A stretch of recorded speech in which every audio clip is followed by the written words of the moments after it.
Ladies and gentlemen, I just finished watching The Walking Dead Daryl Dixon Season 3, Episode 2, titled La Ofrenda. That's my best impression. That's really bad. Whatever. Anyway, okay, this is actually a good episode. I'm surprised to say this because you guys know, apparently I'm always negative about the show. After the first episode of Season 3, I was very bored. I was uninspired, and that's part of the reason you're getting this review on a Tuesday night instead of a Sunday, which is bad for business. I should have 100% posted it on Sunday, but I was feeling very uninspired by the first episode, and I think the reason for that is because it didn't do anything, and it just left me thinking while I was really bored why this season even exists. And honestly, there was nothing there to take home, so there was nothing there that I was looking forward to seeing in the next episode.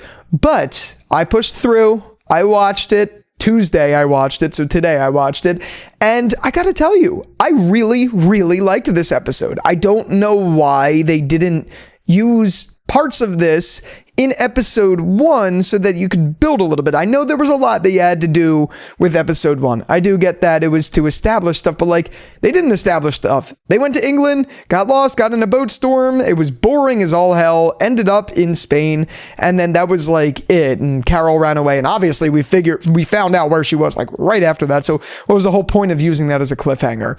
That was just a wasted episode. It genuinely was. And now we have 6 episodes to go. I'm pretty sure this is a 7-episode season. So we have 6 episodes to go.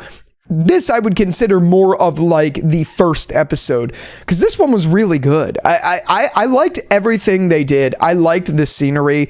I liked the atmospherics. I liked Daryl's descent towards a more darker side of his character in this episode, and I liked the story that they're beginning to tell here. So forgive me for not knowing all of the names. The town is like something Dusol, like Somars, Dusol, SARS, Dusol, not SARS-CoV, but like something along those lines. And I liked that we immediately got from start. This is how the episode went, by the way. From start, we see where Carol was. Carol found a couple. She heard them laughing. So she found a couple down by a waterfall and was observing them trying to make fuck. And basically they went and got caught by this group of people. I think they called them like coyotes in this episode or whatever. And then this is obviously when Daryl finds Carol. Shocker there. They meet down at this clearing. They see the couple. Daryl's like, we need to threaten them. They have medicine for sure. Like, they're not going to resist. You're dying. You need this, like, from them. And Carol's like, no, they're just a happy couple. But bro, like, you guys are big time survivalists. Obviously, go get the fucking medicine. Obviously, whatever. So I'm with Daryl there. And that's what he went to do. But as he's going to do it, he notices these like coyote people are about to kill the boyfriend because of reasons. I don't really know exactly why. Maybe they explained it and I just missed it. But whatever, Daryl intervenes just in the nick of time like The Walking Dead loves to do. But I thought this was actually natural here, not like a lot of other times where our characters are in like dire danger and then nothing happens to them. It wasn't like that here. But Daryl saves the day. He comes in, he gets to talking to them, and he's kind of negotiating like, my friend is sick, we need help.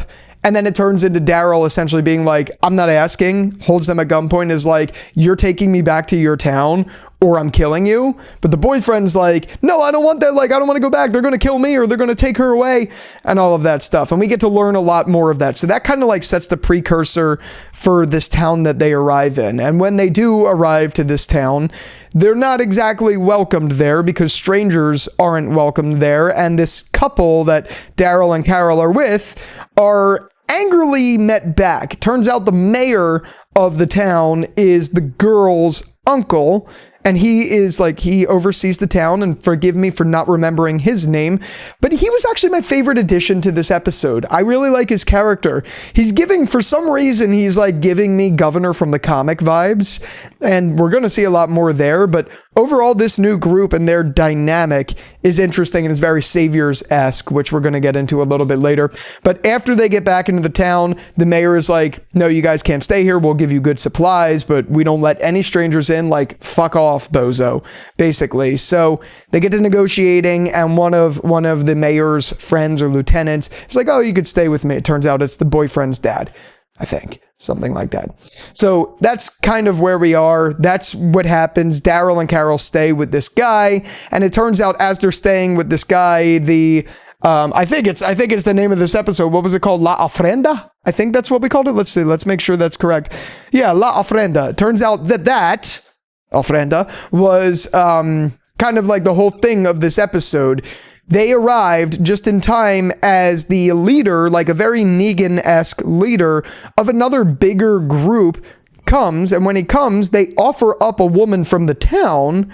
And in exchange, which doesn't exactly make sense, the group, the Del Sol group, town, whatever, the group that Carol and Daryl are in, they have to give them guns and some supplies and give them a woman just to like keep the peace, I guess. Which is definitely a very interesting setup. Yeah, it feels a little rinse, wash, repeat of The Saviors, because that's kind of what it was, albeit no woman in that mix. I know Negan had his wives, but it gave that vibe in a slightly different way. Gave like that mixed with like Game of Thrones, where the king came in to Winterfell and all of that stuff. It was giving that sort of vibe, if that makes any sense. And I really liked it. I liked the threat of them giving these women to this bigger group, and clearly these women are either getting killed or forced into slavery or something like that, because the princess who's with the king of this group turns out is like lovers with one of the women of the group, and she's like basically telling her like, I'm fine, it's all good. But clearly she didn't really go into details of what happens with the girls that get in the La Ofrenda. So yeah, there's something's going on there. Those girls are definitely, something bad is happening to them 100%. So I thought that was really interesting, and I like that was kind of a looming threat of the episode. I think they focused a little too hard on that, deviated a little too far from Carol and Daryl getting home, but I do like that they are kind of hell-bent on getting the hell out of there and getting back to America. They made it very obvious in this episode that that's their mission, and I'm liking that because it kind of does give us that purpose that I thought episode 1 was lacking a little bit, where it's like, where's this going? I like that they are very focused on getting home at whatever means necessary. If it means staying a couple nights so Carol could heal and all of that. I really did like that. So all of that's going on. That's the whole story of it. And we just kind of watch this dichotomy of the mayor group, like, kind of suck up to the king, all so that they could be joined in an alliance. And obviously, Carol had some questions about it. So as she's asking questions, it turns out the guys that Daryl killed, one of them who got away, recognized Daryl and started to like chase after him. So Daryl went away to check on his belongings while Carol is questioning the mayor. And I really did like that sequence. I thought it was fun, even though we obviously know Daryl is not in danger. Carol is not in danger. I liked the way they shot it. This is another really good episode as far as the atmospherics go and the visuals.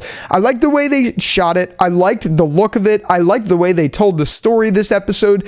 And I liked the juxtaposition to Carol's conversation with the mayor about why they do what they do, opposed to Daryl out killing these guys.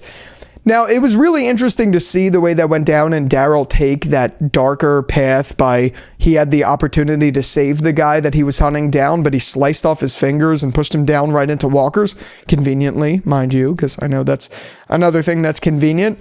But it's really interesting to see where that's going to go. Is this darker Daryl going to be a thing until he gets back home because he lost Isabel?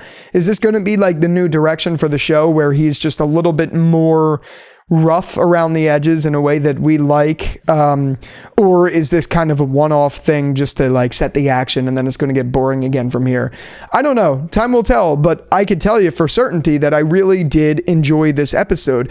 I didn't find it boring. There was a couple moments that did feel a little dragged out, but I liked what it set up and I liked the world building that they had in this episode. I even liked the little details where the mayor and I guess the king were essentially asking Daryl what the outside world is like, assumingly talking about America.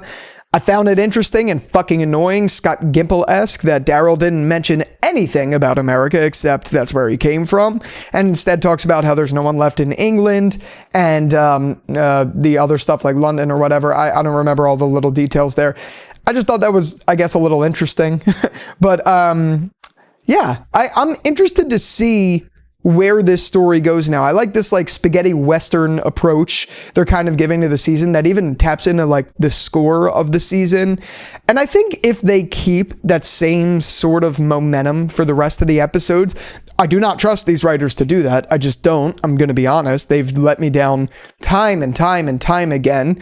But if they did keep the momentum and it stayed like the way this episode was for these next, I guess, 5 episodes now that we have, I think this is going to be a much better season than season 2. It's obviously way too soon to tell. We already had, it's 1 for 2. We had 1 shit episode already, and then we had 1 really good episode so far. So I don't know. I just hope they could keep that momentum with the story. I liked the characters that they introduced. I like where we may be going with Daryl, and I like that they're on a mission to get home at whatever that means. And I hope they really stick through with that. I don't trust the writers to do it, like I said, but I hope we do. But yeah, let me know. Did you like this episode as much as me? Did you dislike this episode even more than the first? Where you at with it? Let me know if you're shooting what I'm loading, picking up what I'm putting down. Comment the illustrious dolphin at the end of this video. And by the way, I do have a Discord. We talk in there pretty frequently. The link is in my channel. I do have an Instagram. It's jerry's.takes. And I do have an X. It's jerry's_takes. I post on all these things all the time. Our community on Discord is thriving, doing pretty well. So for sure, be sure to check all of that out. Subscribe if you haven't already. Like this video if you haven't already. What else can I say? I'm kind of out of options here. So with all that out of the way, thank you again so much for watching this video. And until the next one, I'll talk to you later. Peace out.